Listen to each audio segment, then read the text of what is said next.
Oh, nung pinapanood ko siya naglalaro, so I'm so proud of her na talagang yung dala-dala yung flag ng Pilipinas, and then pag tinitingnan ko siya parang di ba?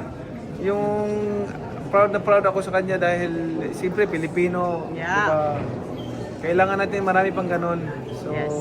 keep it up. Ang message ko sa kanya, keep it up, work hard.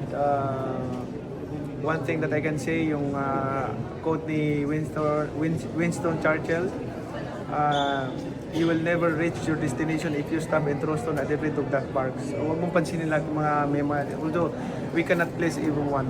So, focus lang sa goal natin, makapagbigay ng karangalan sa ating bansa, and then marami pang mga Pilipino sana ang magbigay ng karangalan sa ating bansa.